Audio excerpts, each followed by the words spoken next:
Tere! Selles videos tahaks ma puudutada ühte teemat ja võiks selle pealkirjaks panna, miks algkogudus oli vaba, aga tänapäeva kogudus on firmad. Ja ma loen algselt ühe teksti piiblist, sest Jumala sõna on elav ja tõhus ja vahedam kui ükski kaheterane mõõk ning tungib läbi, kuni ta eraldab hinge ja vaimu, liigesed ja üdi ning on südame, meelsuse ja kaalutluste hindaja. Ja ükski loodu ei ole tema ees nähtamatu, vaid kõik on alasti ja paljastatud tema silme ees. Tema ees, kellele meile tuleb aru anda. See on Heebrealastele 4:11-13. Siia video algusesse tahaks ma öelda alguses ühe hoiatuse.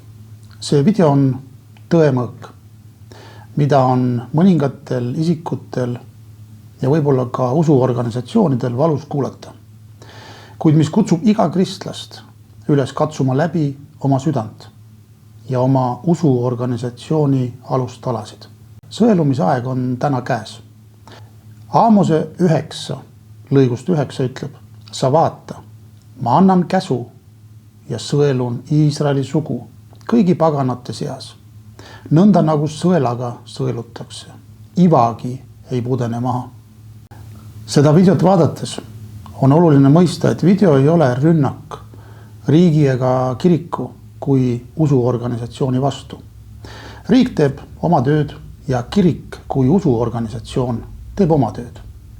Nii riik kui ka kirik koosnevad inimestest.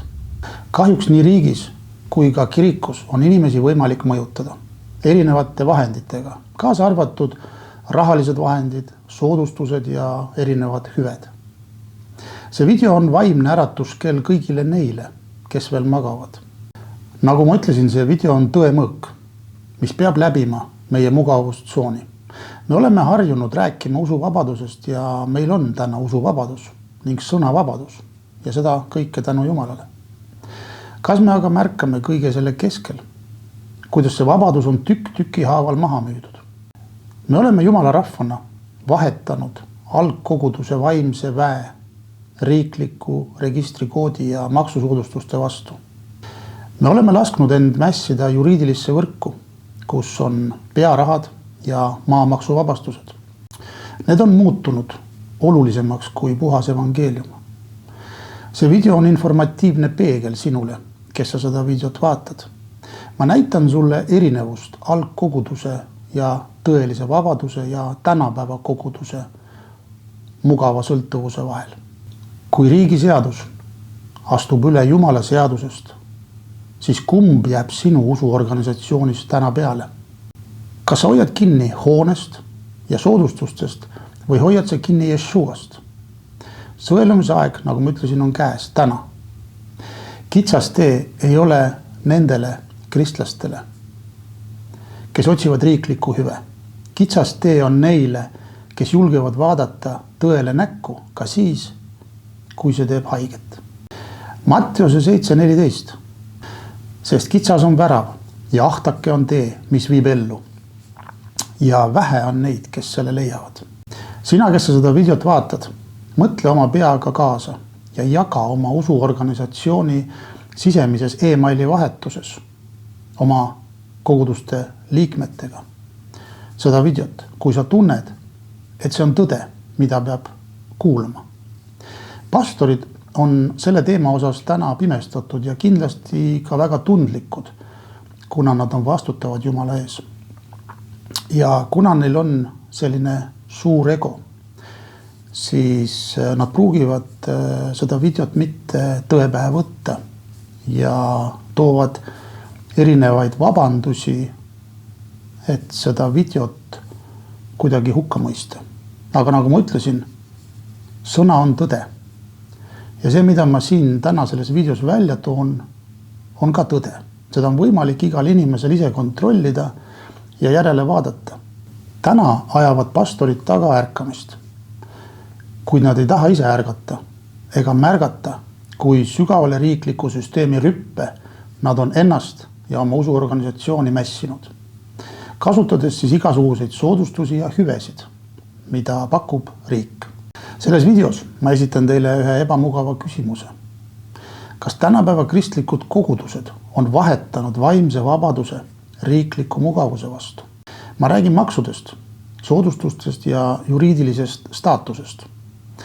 Ehk asjadest, mida algkoguduse ajal ei eksisteerinud, millega algkogudus kindlasti poleks ennast mitte kunagi sidunud, säilitades täieliku vabaduse. See pole lihtsalt üks informatiivne video, vaid see on vaimne äratuskell just sellel ajal, kus me täna elame, kus maailmas vastuvõetavad seadused ja Jumala sõna hakkavad põrkuma ja vastanduma. Kes vähegi on piiblit lugenud, see on välja lugenud ja mõistnud ka seda lihtsalt tõsiasja, et algkogudus ehk usklikud inimesed, kes uskusid Jumalat ja tema poega Jeshuat, ei pidanud ennast Rooma impeeriumis mingite lepingutega siduma, et teha head ligimestele, rääkida rõõmusõnumit päästest ning olla ise head linnakodanikud. Enamus algkoguduses olevatest inimestest olid ka tööinimesed, kes tegid oma riigis tavapärast tööd, samas jagasid Jumala elavat sõna. Kogudus ehk inimesed said kokku looduses, erinevates kodudes, nad sõid ühiselt ja olid osaduses omavahel. See oli kogukondlik siukene suhe. Loomulikult neid isikuid kiusati erineval moel tõe sõna rääkimise ja jagamise pärast taga. Valitsus ja tolleaegsed kirjatundjad ja variserid keelasid rääkida Jeshuast kui päästjast, kes päästab maailma, kuid tõelised jüngrid ikkagi rääkisid. Algkogudus ei müünud ennast maha Rooma impeeriumile, et saada hüvesid ning mitte kogeda tagakiusu. Apostlite 20, 29-30. Apostel Paulus hoiatas, et peale tema äraminekut tulevad teie sekka julmad hundid, kes karja ei säästa. Ja teie eneste seast tõusevad mehed, kes moonutavad tõde, et vedada jüngreid eneste järele. Täna on see kirjakoht igati täide läinud mitmel erineval moel, kus siis erinevad usuorganisatsioonid veavad karja enese järgi, moonutades ka piibli tõde. Piibli tõe moonutustest ma olen mitmetes eelnevates videodes juba rääkinud. Teil on olnud võimalus seda ise kõik kuulata, uurida ja järgi kontrollida. Tänane teema on siis valus tõde. See toob avalikuks selle, millest enamus usklikke pole märganud isegi mitte mõeldagi. See teema kehtib ka väljapool Eestit, kuid mina räägin antud juhul Eestis asutatud usuorganisatsioonidest ja kogudustest ja kuidas nad on riigiga otseselt ja sügavalt seotud. Võib isegi öelda, et nad on lepingus riigiga. Räägime maksudest. Millistest maksudest on kogudused täna vabastatud? Eestis on enamus kirikuid ja kogudusi registreeritud mittetulundusühingutena ehk MTÜ-dena, mis tähendab seda, et neile kehtivad sarnased maksuvabastused nagu teistelegi heategevuslikele organisatsioonidele, kuid teatud erisustega. Näiteks tulumaks. Kogudused on kantud tulumaksusoodustusega mittetulundusühingute nimekirja. See toob kaasa teatud eelised. Näiteks, mis puudutab annetusi. Kogudus ei pea maksma tulumaksu saadud annetustelt ja päranditelt. Siis stipendiumid. Teatud tingimusel saavad kogudused maksta maksuvabu stipendiume õppe- ja teaduse tööks ja loometegevusteks. Kuna meil on kristlikud usukoolid ja erinevad teoloogilised ususeminarid, siis stipendiumi kõrghariduse puhul ilmselgelt jagatakse. Tulumaksu ei võeta tulult, mis suunatakse otse põhikirjalisse tegevusse, näiteks jumalateenistuste korraldamine või siis hoolekandetöö. Maamaks. Maamaks on saamas tänasel päeval paljude inimeste üheks niinimetatud peavaluks, kuna riik tõstis maade väärtust ja sellega seoses oli võimalik suurendada ka maamaksu summat. Kristlike usuorganisatsioonide jaoks on riik teinud maamaksu vabastuse. See vabastus on üks olulisemaid vabastusi, kuid see ei ole automaatne kõigele. Maamaksust on vabastatud maa, millel asuvad kirikud, kabelid, palvemajad, kus toimuvad jumalateenistused, hooned, mida kasutatakse koguduse otseseks vaimulikuks tööks. Kui kogudusele kuulub metsa või põllumaad või ärimaad, mida ei kasutata vahetult usuliseks tegevuseks või on see antud kellelegi rendile, siis tuleb selle pealt üldjuhul maamaksu maksta. Käibemaks. Kogudustel käibemaksu osas erilist eelist ei ole. Kogudused on käibemaksu mõistes nagu tavalised isikud. Kui kogudus müüb näiteks kaupu või teenuseid, näiteks üürib ruume välja või müüb suveniire üle 40 000 euro aastas, peab ta end käibemaksu kohuslaseks registreerima. Kirikuhoone renoveerimisel või tarvete ostmisel maksab kogudus tavapäraselt käibemaksu ja seda riigilt üldjuhul tagasi ei küsita. Välja arvatud siis, kui ollakse käibemaksu kohuslane. Sotsiaalmaks ja töötasud. Jumala sõnas on juttu palgalistest. Kui usuorganisatsioonis on tööl palgaline pastor või palgatakse näiteks abitöötajaid, näiteks raamatupidaja või koristaja, tuleb sellel tasuda kõik tavapärased tööjõumaksud, sotsiaalmaks, töötuskindlustusmaks ja tulumaks. Kuna enamik Eesti kogudusi kuulub valitsuse kinnitatud tulumaksusoodustusega mittetulundusühingute nimekirja, on siis annetamine nii eraisikutele kui ka ettevõtetele soodsam. Selleks, et annetused oleksid maksuvabad ja annetajad saaksid kirikule antud raha eest tulumaksu tagasi, peab kogudus olema kantud tulumaksusoodustusega mittetulundusühingute, sihtasutuste ja usuliste ühenduste nimekirja. Kogudus peab tegutsema avalikes huvides ja olema heategevuslik. Tal ei tohi olla maksuvõlgu ning ta peab olema esitanud majandusaasta aruanded. Soodustust ei tohi saada koguduse asutajad ega juhtorganite liikmed isiklikult. Nad ei tohi jagada kasumit. Kui sina teed kogudusele annetuse, näiteks pangaülekandega, on sul õigus järgmisel aastal tuludeklaratsiooni esitades saada sellelt summalt tulumaks tagasi, kehtiva määra järgi siis. Tingimus on aga see, et kogudus peab esitama maksuametile deklaratsiooni vormi, kus on kirjas sinu isikukood ja annetatud summa. Kogudus peab aasta jooksul pidama arvestust, kes ja kui palju annetas. Ehk siis kogudus peab arvestust oma koguduse liikmete ja muude selliste inimeste üle, et tal on väga selge arusaamine, kes kui palju maksab. Siit tuleb nüüd välja ka üks oluline põhjus, miks kogudused tahavad, et sa teeksid kogudusse või sinna usuorganisatsiooni sisseastumisel avalduse, kuhu sa märgiksid enda kohta kõik vajalikud andmed, kaasa arvatud isikukood ja oma nimi ja sünniaasta. Kui kogudus on vormi esitanud, ilmub annetatud summa automaatselt inimese tuludeklaratsioonile ja ta ei pea ise mingisuguseid tšekke esitama. Nüüd ettevõtted saavad teha annetusi maksuvabalt teatud piirmäärade ulatuses. Näiteks 3% makstud palgafondist või 10% eelmise aasta kasumist. Kogudused saavad maksta stipendiume, millelt ei pea tasuma tulumaksu ega sotsiaalmaksu. See on oluline vahend näiteks noorte õpingute või vaimuliku enesearenduse teostamiseks. Stipendium on suunatud teadmiste või oskuste omandamiseks, võimete arendamiseks ning loometegevuse või teaduse töö toetamiseks. Seda ei tohi maksta tehtud töö eest. See oleks siis nagu palk. Stipendiumi määramiseks peab üldjuhul välja kuulutama ka avaliku konkursi. Stipendiume ei tohi maksta omadele ja seda viisil, mis sarnaneb palgaga. Näiteks ei saa koguduse juhatuse liige määrata iseendale stipendiumi igapäevase juhtimistöö eest.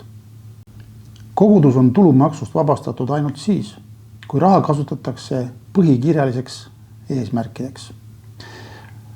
Lubatud on kiriku remont, pühapäevakooli tarbed, armulaua vein, vaimulike koolitus ja abi vajavatele isikutele. Kui kogudus teeb kulutusi mis ei ole seotud tema tegevusega, näiteks ostab juhatuse liikmele isiklikuks otstarbeks luksuskaupu või teeb kingitusi, mis pole seadusega lubatud, tuleb nendelt summadelt tasuda tulumaks. Erinevad erisoodustused ja ettevõtlusega mitte seotud kulud. Riigipoolne loosung on see. Kirikute ja koguduste maksusoodustuste eesmärk on soodustada heategevust ja usuelu edendamist riigis. See on aga konks, mille on usuorganisatsioonid ehk tänapäeva kristlik kogudus alla neelanud. Riik ei võta osa rahast endale tingimusel, et see raha läheb ühiskondlikuks hüveks või usuliseks tegevuseks, mitte kellegi isiklikuks kasumiks.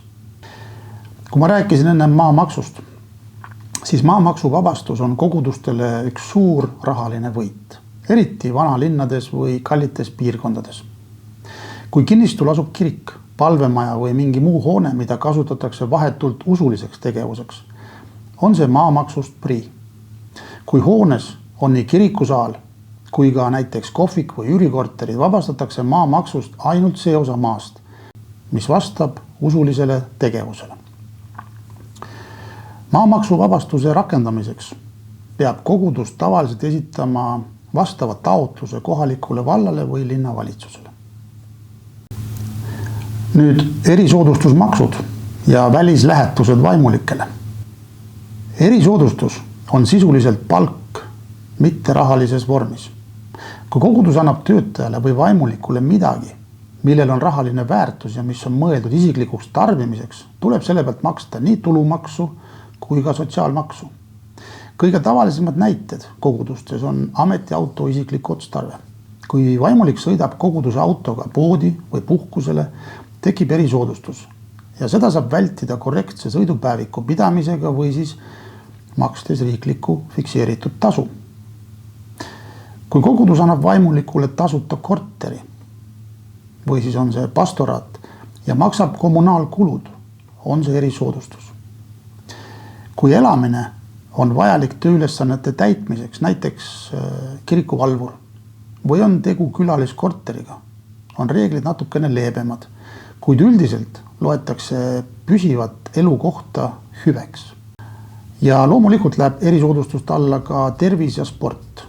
Igasugused spordiklubi pääsmed ja igasugused sellised ujulad,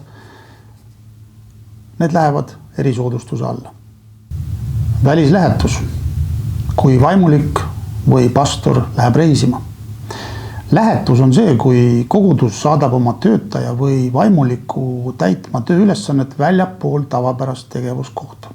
Näiteks läheb pastor konverentsile või siis külla Ameerikasse sõpruskogudusele või koolitusele. Maksuvabalt saab hüvitada sõidukulud, näiteks lennukipiletid, kütus, mis on tšekkide alusel esitatud, taksoarved sihtkohas, majutuskulud, näiteks hotelliarved. Piirmäära ei ole seatud, aga see peab olema mõistlik hind. Näiteks reisiga seotud kulud, mis on reisikindlustus, viisa, pagasitasud ja loomulikult välislähetuses on päevaraha. See on kõige olulisem osa. Ja sellel on ka piirmäärad. Esimesed 15 päeva kuus on maksuvaba. Mis on oluline mõista on see, et lähetuse kohta peab olema vormistatud juhatuse otsus või käskiri, kus on kirjas lähetuse eesmärk, sihtkoht ja kestvus.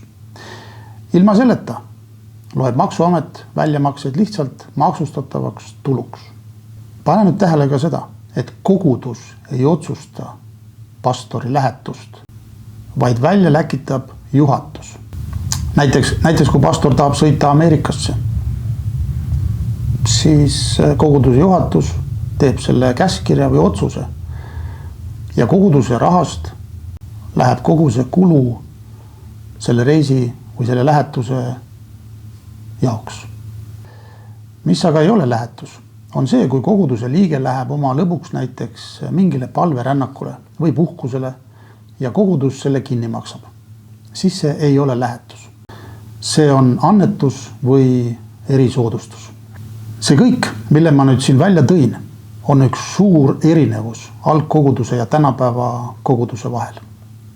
Algkogudus ehk inimesed, olles riigi kodanikud, tehes ka riigis tööd, suutsid nemad säilitada täieliku usuvabaduse ja sõltumatuse evangeeliumi jagamisel. Kui neil keelati evangeeliumi kuulutada, siis nad ikka kuulutasid.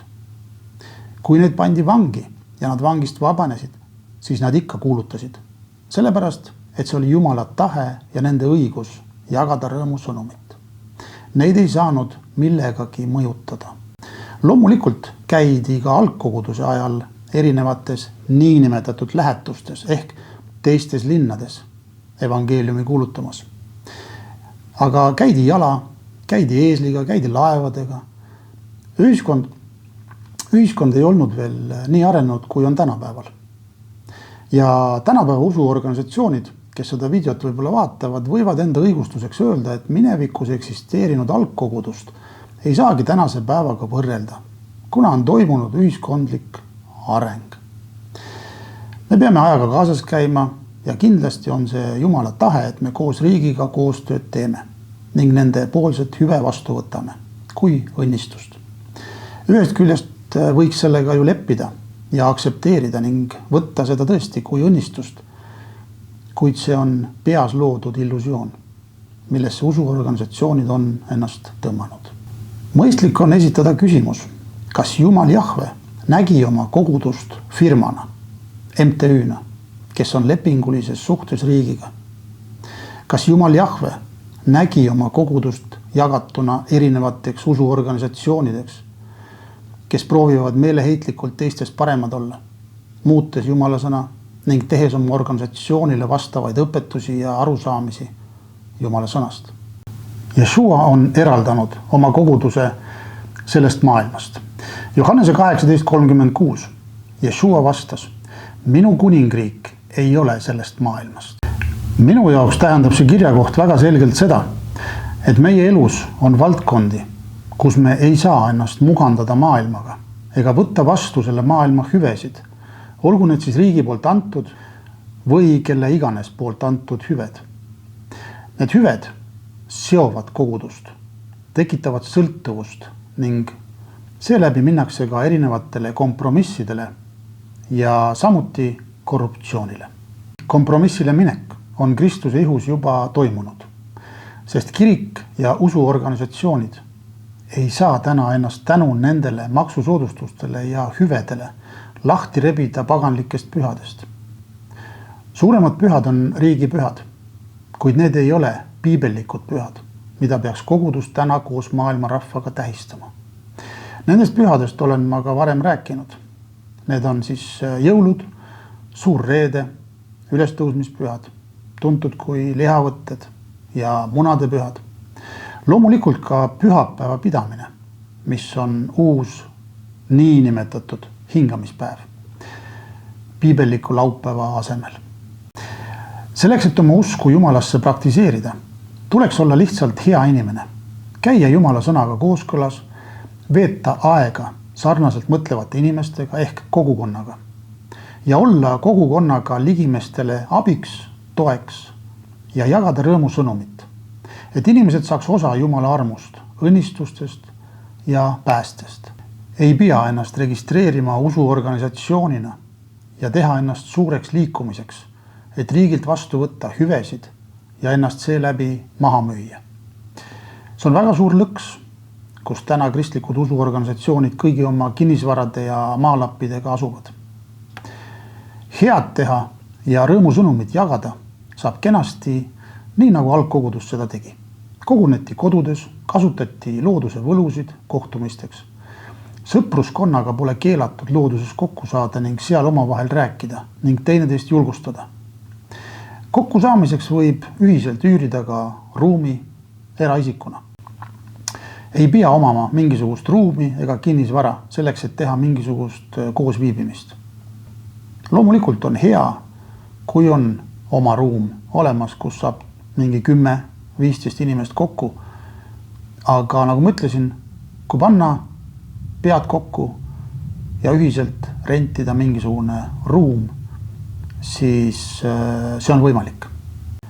Kristlikel firmadel, kes on teinud ennast niinimetatud usuorganisatsioonideks, on vaja enda alla rahvast koondada. Selleks, et keegi peab ju nende kulud katma. Nendel usuorganisatsioonidel on ka plaanimajandus.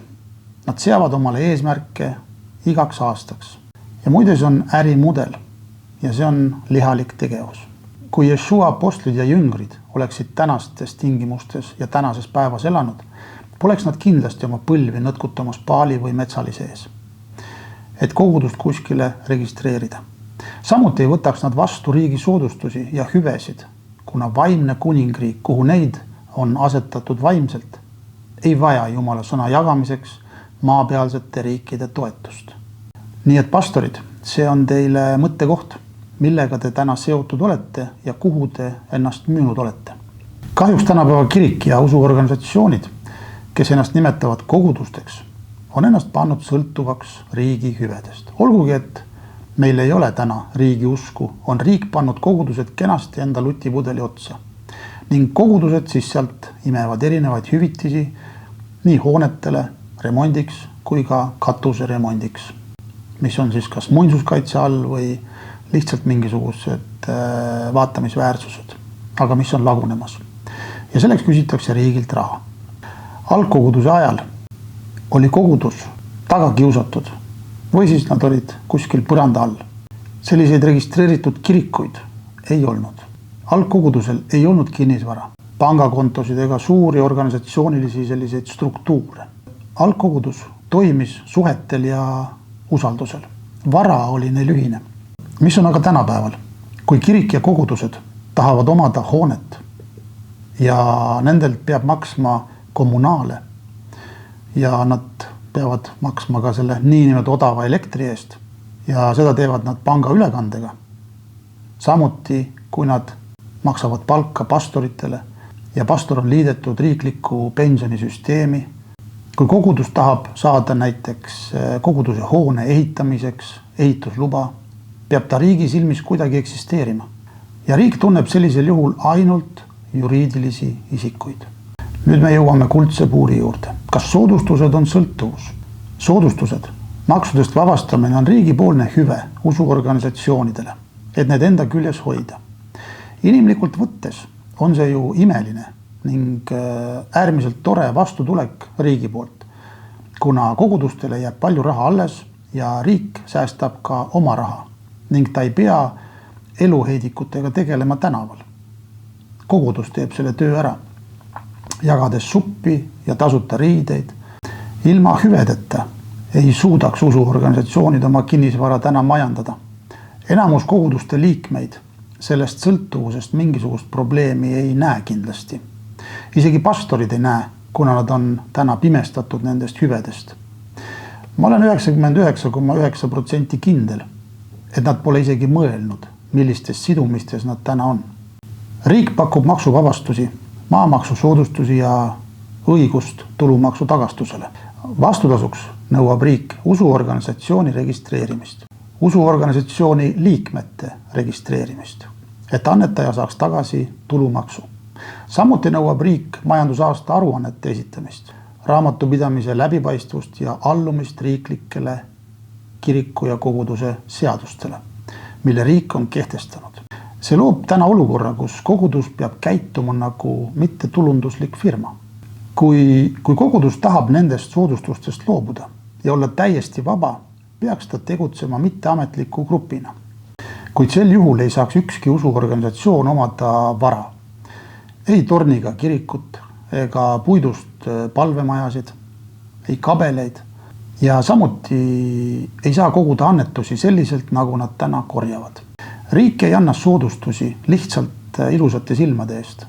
Registreerimine mittetulundusühinguna või usulise ühendusena annab riigile võimaluse kontrollida raha päritolu.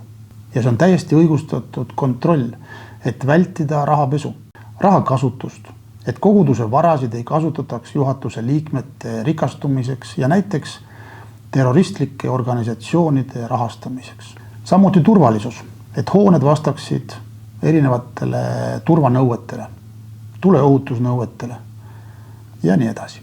Kas on võimalik olla täiesti vaba? Teoreetiliselt on võimalik Eestis olla lihtsalt üks inimgrupp, üks kogukond, mis ei registreeri ennast mitte kuskil. Selline inimgrupp ei ava ju pangakontot, ta ei osta kinnisvara, maksab kõikidelt ostudelt täismaksud ja ei saa ka mingisuguseid maksusoodustusi. Riigi silmis on see lihtsalt üks sõpruskond või kogukond ja see ei ole tänase seisuga keelatud. Mina näiteks isiklikult ei ole liidetud mingisugusesse usuorganisatsiooni. Mul on teatud inimesed, usklikud, kellega ma suhtlen ja läbi käin. Kui kuskil kellegil tekib mingisugune puudus või on vaja abistada kedagi, siis seda tehakse. Vajadusel kogume kokku mingisuguse summa raha ja anname abi vajavale inimesele, et ta saaks oma võlad tasutud. Selliseks tegevuseks ei pea olema kuskile registreerinud, et aidata inimest. Seda nimetatakse ligimese armastuseks, et aidata nõrgemaid ja neid, kes abi vajavad. Kui näiteks riik sellesse sekkub ja ütleb, et see on ebaseaduslik, kui sa aitad abi vajavat inimest, siis see on lihtsalt julm. Sellepärast, et riik ise on täna sellises olukorras, kus väga paljud inimesed on hädas ja riigil ei ole vahendeid neid inimesi aidata. Maksud pidevalt tõusevad, üks maks ajab teist maksu taga ja inimesed jäävad vaesusesse, nad jäävad hätta, keegi peab need aitama. Ja kui täna on need inimesed, kellel on võimalik aidata abi vajavaid inimesi ja nad lihtsalt aitavad heast südamest, siis see ei ole kuritegu. Tänapäevane ususüsteem on läinud kompromissile metsalisega, ehk siis poliitilise võimuga, kes juhivad riike. Kirikud ja kogudused on nõustunud firmadeks hakkama, et säilitada ja hallata seda suurt vara, mis neil on.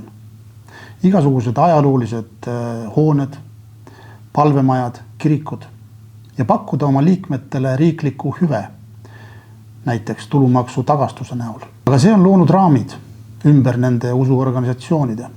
Algkoguduse vabadus tähendas ka seda, et neil polnud midagi kaotada. Täna on kogudustel aga väga palju materiaalset vara, mida kaitsta ja millest kinni hoida. See on tõesti veider, et kuulutades lihtsalt rõõmusõnumit, evangeeliumi ja vaimset vabadust, on kogudused ennast mässinud riikliku bürokraatiasse ja maksusüsteemi. 2020 oli imeline näide sellest, kuidas süsteemiga liidetud usuorganisatsioonid said korralikult pihta. Kuidas kirikud ja kogudused läksid põlvili toetust küsima, kuna rahavoog kirikutes ja kogudustes jäi väikseks, sest inimesi polnud kirikus. Siis kirikud hakkasid tegema videoülekandeid ja läbi videoülekannete küsiti koguduse liikmetelt ja inimestelt ikka raha toetuseks. Mis juhtuks siis, kui mõni kogudus otsustaks täna sellest süsteemist välja astuda ja minna tagasi algkoguduse mudeli juurde? Minu silmis isiklikult oleks see julge tegu ja õige samm. Selline teguviis toob omamoodi ärkamise. Kui me eemaldaksime kogu tänapäevase juriidilise kihi, igasugused registrikoodid, pangakontod, maksuvabastused, jõuaksime tagasi millegini, mis sarnaneb väga esimeste sajandite kristlusega. Tänapäeva maailmas on mitte eksisteerimine juriidiliselt väga keeruline. Kogudus ei saaks omada mingisugust kirikuhoonet ega palvemaja. See peaks kuuluma kas mõnele eraisikule või mingisugusele äriühingule, kus siis koos käiakse. Algkogudused kogunesid kodudes, mis tähendas seda, et sellist püha paika kui sellist ei olnudki. Püha oli nende inimeste osadus. Kogu majapidamine peaks käima kas siis sularahas või natuuras, nii nagu oli algkoguduses, või siis läbi eraisikute kontode.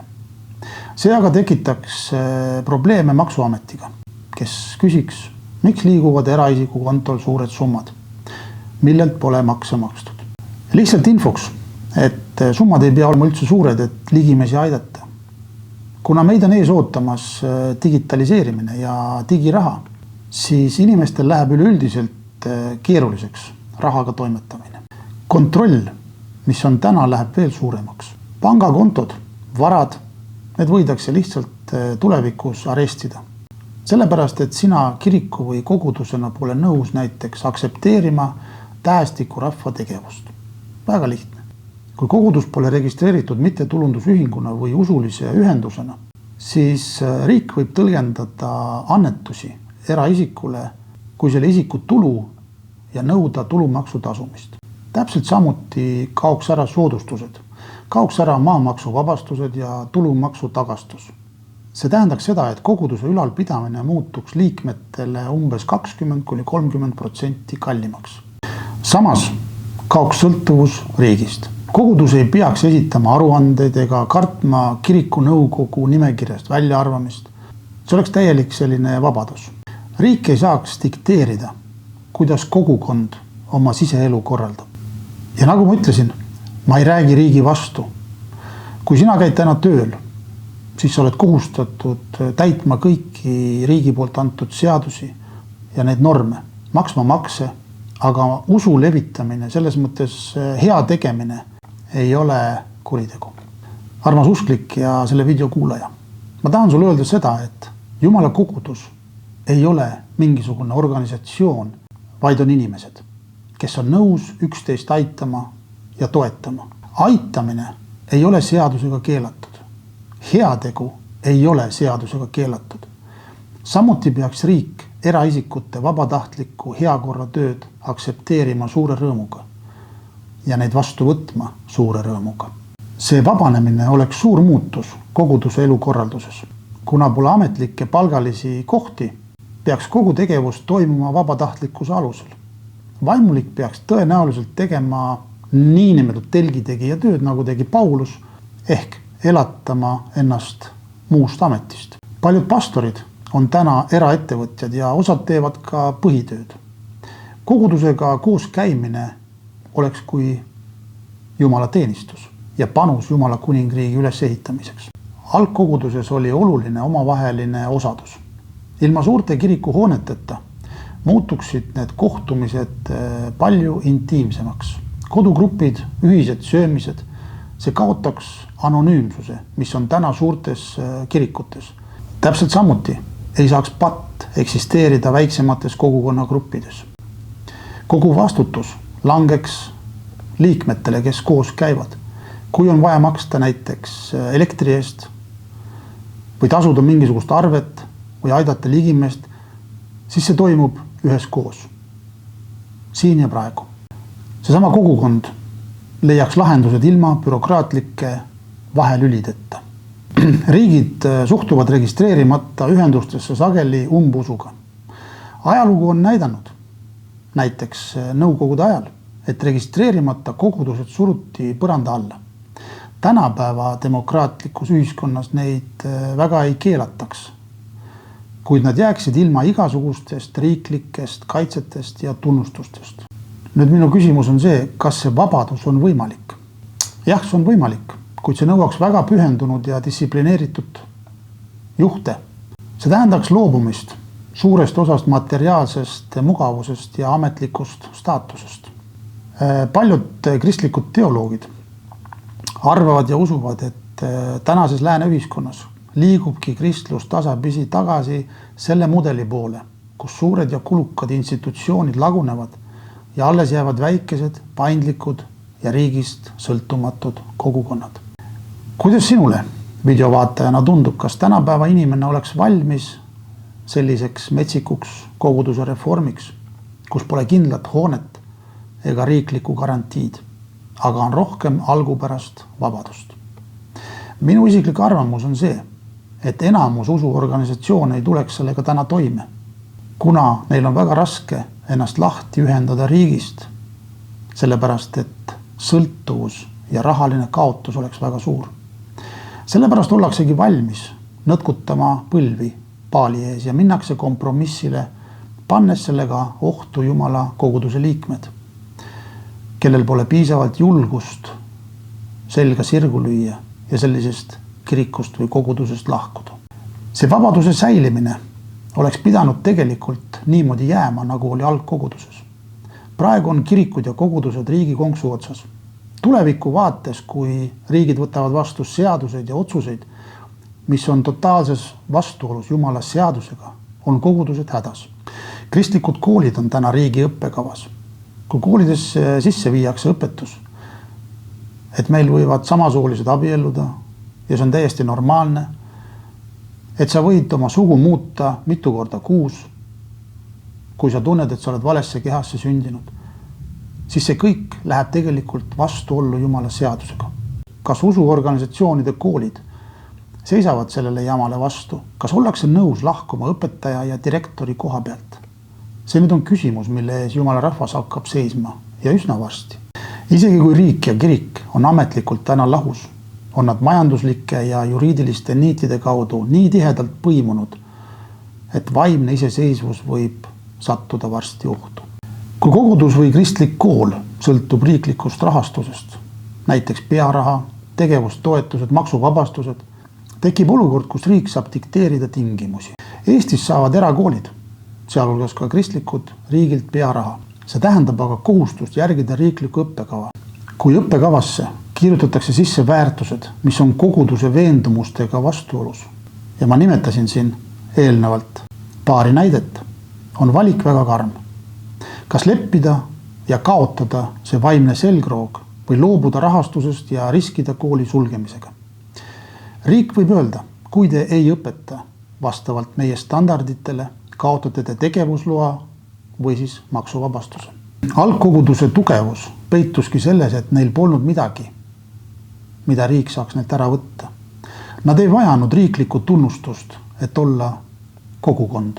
Nad ei vajanud maksuvabastust, sest nad ei kogunud kogudusena mingisugust vara endale. Nad lihtsalt jagasid vara abi vajavatele isikutele laiali. Nad ei kartnud keelustamist, sellepärast et nende autoriteet number 1 oli Jumal. Kui tänapäeva kogudus tahaks olla samasuguses vabaduses, peaks ta olema valmis täielikuks põrandaaluseks olemiseks või vähemalt täielikuks majanduslikuks iseseisvuseks. Kui ühiskonna väärtused ja piibellikud väärtused liiguvad vastassuundades, sunnib see kogudusi tegema valikuid. Need, kes väärtustavad hooneid ja riiklikku staatust ja hüvesid, need lähevad kompromissile, väänates Jumala sõna ning sisestades oma organisatsiooni liikmetele valet ja eksitavat mõtet. Iga usklik peab Jumala sõna tundma ning teadma, milline on Jumala tahe. Vaba kogudus on see kogudus, kes soovib säilitada algkoguduse vabadust. Nad peavad liikuma tagasi kodugruppide ja mitteametlike struktuuride juurde, kus puudub riigil konks. Usuorganisatsioonid on ostnud turvalisuse vabaduse hinnaga. Algkogudus valis ohtliku vabaduse. Tänapäeva organiseeritud kirik on valinud turvalise juriidilise staatuse. Paljud usuvadki, et praegune aeg on sõelumise aeg, kus usuorganisatsioonid peavad otsustama, kes on nende tegelik pea, kas riik oma seaduste või toetustega või Jumal oma sõnaga. See on valik mugava süsteemi ja ebamugava tõe vahel. Ja ma esitan veel ühe küsimuse ja sul on võimalus läbi kommentaari vastata. Kas sina usud, et Eestis on usuorganisatsioone, kes oleksid valmis täna päevapealt kõigist soodustustest, hüvedest loobuma, et jääda truuks oma põhimõtetele või on materiaalne sõltuvus juba liiga suur? Piibli võrdpilt kitsast teest, mille ma videos alguses välja tõin, on väga asjakohane. See tee ei ole kitsas ainult selle tõttu, et seal on raske käia, vaid see on ka kitsas seetõttu, et sellel teel ei saa kanda kaasas suurt ja rasket pagasit, sealhulgas materiaalset ja juriidilist turvavõrku, mida riiklik süsteem pakub usuorganisatsioonidele täna läbi toetuste ja hüvitiste. Paljud kogudused, paljud kirikud ja kogudused kardavad, et ilma ametliku staatuseta nad hääbuvad. Kuid siin peitub üks tõsiasi, mida sa saad ka piiblist lugeda. Algkogudusel polnud hooneid, aga nad kasvasid. Tänapäeval on meil hooned ja meil on uhked hooned, aga sageli on need uhked hooned tühjad. Seal puhub ainult tuul. Lõpuajad on sõelumisajad ja me oleme täna lõpuaegades. Kui sa vaatad maailma, siis sa näed seda. See sõda, mis praegu Iisraelis ja Iraanis toimub, see on piiblis kirjas. See tähendab seda, et igasugune kultuuriline kristlus, kus kirikus käiakse oma harjumust mööda või traditsioonist, ei pea survele varsti vastu. kui riiklikud seadused hakkavad nõudma sinu väärtushinnangute muutmist, jäävad alles vaid need, kelle jaoks Jumala seadus on ülem kui inimeste seadus. Need inimesed julgevad ka välja öelda tõde, et ma ei ole nõus selliste ebamoraalsete seadustega. Kitsas tee tähendab valmisolekut olla vähemuses, olla mõistmatu ühiskonna silmis ja vajadusel loobuda privileegidest, et säilitada puhas süda. Ajalugu on näidanud, et mida mugavam on kogudusel riigi rüppes, seda nõrgemaks jääb sageli tema vaimne sõnum. Ütlen ausalt, lai tee on mugav. See pakub soodustusi, riiklikku tunnustust ja sotsiaalset aksepteeritust, usujuhtidele ahvatlevaid ühissööminguid, aga see tee viib kohanemiseni maailmaga ja see viib hukatusse. Kitsas tee on ebamugav, täis bürokraatlikke takistusi ja see kitsas tee võib viia tõrjutuseni. Kuid just see tee sunnib kogudust lootma 100% Jumala peale, mitte riiklikule pearahale või maksuvabastusele. See on tõeline usu küsimus. Kas kogudus usub, et Jumal suudab teda üleval pidada ka ilma riikliku katuserahata? Algkoguduse vabadus tulenes sellest, et nende varandus ei olnud siin selles maailmas. Tänapäeva koguduste konks on see, et me oleme muutunud liiga maiseks ja paikseks. Võib-olla ongi tulevane surve see, mis puhastab koguduse ja viib ta tagasi juurte juurde, kus oluline pole mitte hoone või maksuvabastus, vaid arm ja tõde. Milline on sinu vabaduse hind täna? Kas sina oled tulevikus valmis kõndima kitsal teel, kui see tähendab mugavustest loobumist? Olge väga õnnistatud ja mõelge selle video sisu peale. Ja võib-olla kohtume järgmises videos.